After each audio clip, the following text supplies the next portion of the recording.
अगर आपने आज तक सिर्फ सुना है कि होम्योपैथिक की दवाइयाँ देर से काम करती हैं या काम नहीं करती हैं, तो आप इस वीडियो को देखिए और हमारे साथ एंड तक बने रहें। तो होगी, सीने से अटैच तो है। ये भी तकलीफ है। इसका गल जाने कहाँ तलक है। काफी बड़ी है ये।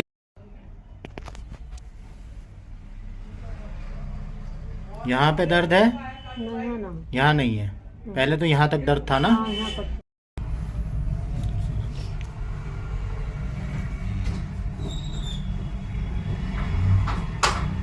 खुजली बराबर हो रही है आपको अब? अभी जो आप केस देख रहे थे, ये केस एक कैंसरस ट्यूमर का केस है और ये पेशेंट हमारे पास तकरीबन सभी जगह से थक हार जाने के बाद हमारे पास आए थे।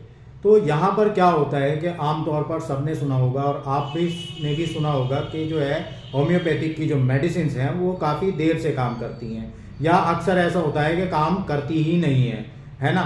तो ये बिल्कुल एकदम रॉन्ग माइथ है और कभी भी इस चीज़ को आप तब तक ना माने जब तक आप इस चीज़ को अपनी खुद से इस चीज़ को ऑब्जर्व ना कर लें या उसको अपने साथ होता हुआ ना देख लें, है ना? तो क्या होता है कि आमतौर पर पेशेंट जो है कई जगह भटकने के बाद होम्योपैथिक डॉक्टर के पास आता है ट्रीटमेंट के लिए और उस टाइम पर वो ये चाहता है कि मेरा घड़ी भर में ठीक हो जाए प्रॉब्लम, है ना? जबकि वो काफ़ी पुरानी हो चुकी होती है, काफ़ी ज़्यादा बिगड़ चुकी होती है। क्योंकि अक्सर ऐसा होता है जो ट्रीटमेंट्स होते हैं, माल ट्रीटमेंट होता है, उन लोगों के साथ क्या होता है कि ट्रीटमेंट होना है किसी और चीज़ का और ट्रीटमेंट चल रहा है किसी और चीज़ का। कोई भी दवाई है, कोई भी प्रॉब्लम है, जब तक आप उसकी बाय द रूट उसको ठीक नहीं कर सकते हैं तभी तक वो ठीक नहीं होगी। मिसाल के तौर पर यहाँ पर कैंसर का ट्यूमर था, इसको प्रॉपरली डायग्नोज नहीं किया गया और उसका ब्ला ब्ला ट्रीटमेंट होता रहा, जिसकी वजह से पेशेंट की प्रॉब्लम्स बढ़ती रही। पेशेंट को जो है मेडिसिनल साइड इफेक्ट्स होने लगे।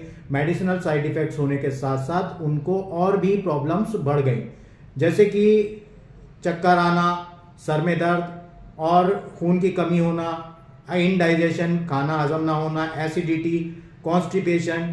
तो ये सारी चीज़ें जो हैं पेशेंट के साथ टाइम टू टाइम बढ़ती रहती हैं अगर आप होम्योपैथिक ट्रीटमेंट नहीं कर रहे हैं और किसी भी चीज़ की जो है मेडिसिन जो है वो लंबे टाइम तक खा रहे हैं। आपने यहाँ पर देखा कि पेशेंट का फर्स्ट डे से 16 डे के बाद कितना ज़्यादा उसको जो है रिलीफ मिल चुका है। जिस टाइम पे फर्स्ट वीडियो आपने देखा उसमें पेशेंट के कराने की आवाज़ आ रही है साफ साफ, और ये हमें मालूम है कि पेशेंट की उस टाइम क्या कंडीशन थी। हमने उनको मेडिसिन दी और मेडिसिन देने के बाद 8 दिन में ही उनको काफ़ी ज़्यादा रिलीफ हो गया और तकरीबन 16 दिन के बाद जो है वो जो ट्यूमर है, एक ट्यूमर जो है वो कैंसरस ट्यूमर, वो तकरीबन डिसॉल्व हो चुका है और पेशेंट को जो है काफ़ी ज़्यादा रिलीफ है। ठीक है, अब इसके साथ साथ क्या होता है, जब मेडिसिनल साइड इफेक्ट्स होते हैं तो पेशेंट की बॉडी जो है वो डिफरेंटली रिएक्ट कर रही होती है और उसकी बॉडी जो है वो जनरेटिव केसेस में जो है वो जनरेटिव सेल्स को नहीं जनरेट कर पाती है। तो उसमें क्या होता है कि पेशेंट की वीकनेस बढ़ जाती है और साथ के साथ मेडिसिन काम नहीं करती हैं।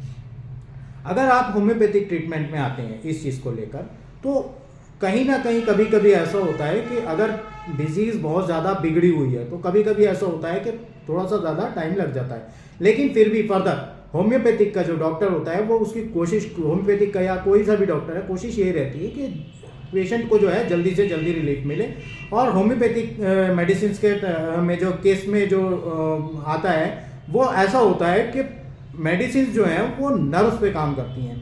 नर्व्स पे मतलब आपकी नर्व्स जो होती हैं बॉडी के अंदर सारा मैसेजेस जो ट्रांसफर होते हैं ब्रेन से लेके सेल के लेवल तक, एंड लेवल तक, वो सारे नर्व्स के थ्रू होते हैं। और होम्योपैथी और ये इतने फास्ट होते हैं कि मिसाल के तौर पर आपकी बॉडी में कहीं पर मच्छर बैठा है, वो काट रहा है, मॉस्किटो है, ठीक है, तो आपको उसको देखने की जरूरत नहीं होती है, आप उसको बाय द हैंड खुद ही मार देते हैं। और ये सब कैसे होता है, ये नर्व्स के थ्रू होता है ना।